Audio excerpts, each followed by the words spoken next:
जय श्री कृष्णा जी। राधे राधे।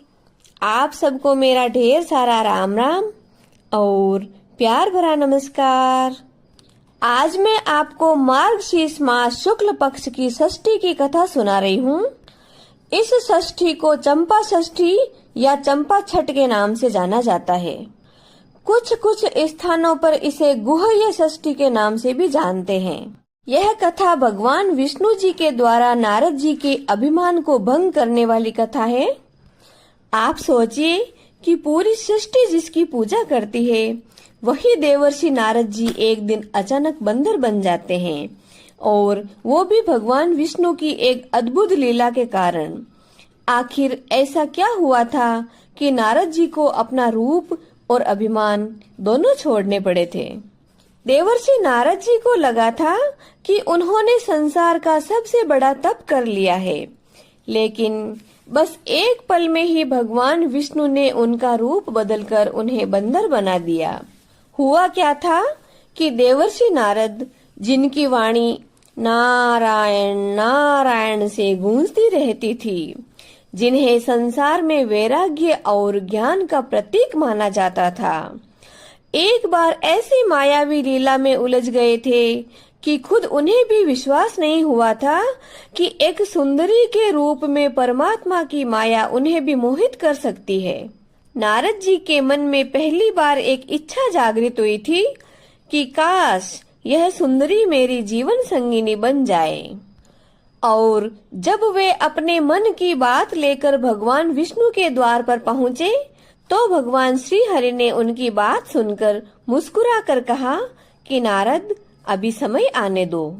देवर्षि नारद, जिनका तप त्रिलोक को आलोकित करता है, जिन्हें कोई मोह माया कभी डिगा नहीं पाई, एक दिन एक ऐसी सुंदरी को देखकर स्वयं नारद जी भी विचलित हो गए। और भगवान विष्णु, जो साक्षात लीला के स्वामी, उन्होंने नारद जी को दिया ऐसा रूप कि पूरी देवलोक सभा अपनी हंसी नहीं रोक पाई। तो भक्तों, आखिर इस कथा में ऐसा क्या है? तो अब हम इस कथा की शुरुआत करते हैं, जिसे आप बड़े प्रेम, श्रद्धा और आदर भाव से सुनिए। एक बार महर्षि नारद जी भगवान भोलेनाथ के पास गए और उनके समक्ष अपने त्याग तथा तप सहित संयम का गर्वपूर्ण वर्णन करने लगे। नारद जी की इस तरह की भोलेपन की बातों को सुनकर भगवान भोलेनाथ मन ही मन मुस्कुराने लगे और नारद जी से बोले कि यह सब बातें भगवान विष्णु के सामने मत कहना। मगर नारद जी भला कहाँ मानने वाले थे। आखिर ऐसा कभी हो सकता है कि उन्होंने कोई उपलब्धि पाई हो और अपने त्याग तपस्या का वर्णन नहीं करे। भगवान श्री हरि तो नारद जी के अभिमान को पहले से ही समझ चुके थे। उन्हें तो मालूम ही था कि भक्तों में अभिमान का आना यानी उनके पतन का लक्षण होता है। अतः उन्होंने नारद जी को सचेत करने का एक उपाय सोचा। भगवान भोलेनाथ के समझाने पर और मना करने पर भी जब नारद जी भगवान विष्णु के पास लौट रहे थे, तो उन्हें मार्ग में एक बहुत बड़ा समृद्ध राज्य देखने को मिला। वहाँ का राजा देवता तुल्य था और बड़ा ही धर्मात्मा था। उसकी एक बड़ी ही रूपवती कन्या थी। नारद जी ने उस राजकुमारी को देखा, देखते ही उसके सौंदर्य पर आसक्त हो गए। इसे संयोग ही कहा जाएगा कि उस समय उस राजकन्या का स्वयंवर होने वाला था। अब तो नारद ऋषि के मन में उसी से विवाह करने की लालसा और अधिक तीव्र हो गई और मन ही मन लड्डू खा रहे हैं कि इस राजकुमारी से तो विवाह मैं ही करूंगा। लेकिन आखिर करें तो क्या करें? नारद जी तो दाढ़ी वाले सन्यासी थे। ऐसे व्यक्ति से भला राजकुमारी विवाह क्यों करेगी? ऐसा सोचते सोचते नारद जी भगवान विष्णु के पास गए और वहां जाकर उन्हें सारा वृतांत सुना दिया। सारी बातों का वर्णन करने के बाद नारद ऋषि ने भगवान विष्णु से अपना रूप मांगा।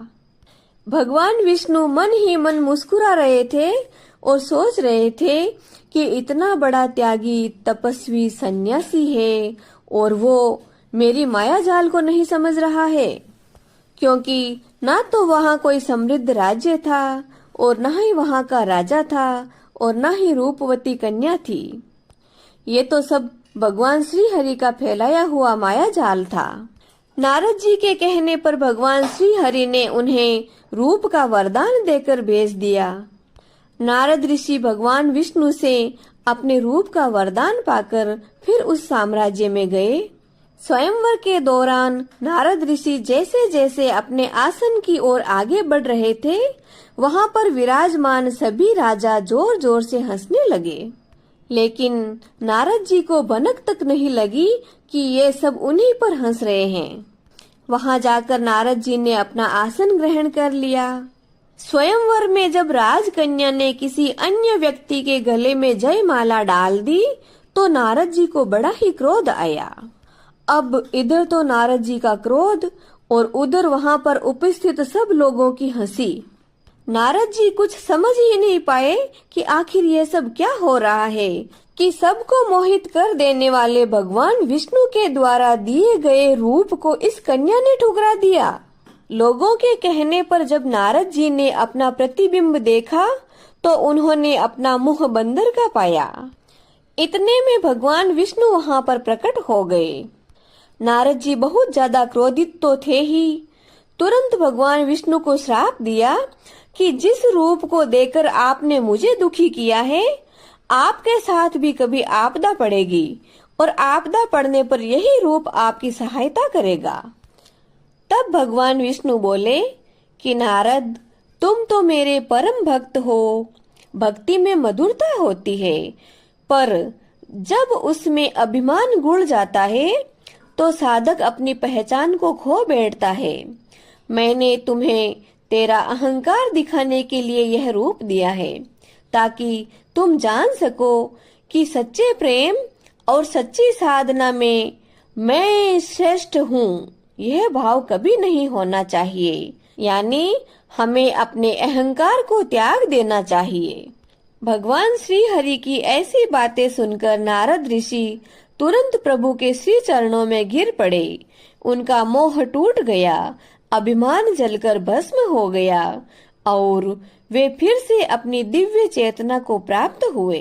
तब भगवान विष्णु ने कहा कि हे नारद, यह मेरी लीला है जो तुम्हें गिराने के लिए नहीं बल्कि तुम्हें उठाने के लिए की गई थी। लेकिन भक्तों, सच बात तो यह है कि श्राप तो श्राप होता है।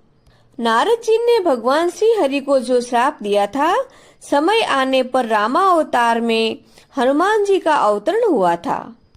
तो दोस्तों, यह थी चंपा षष्ठी व्रत कथा।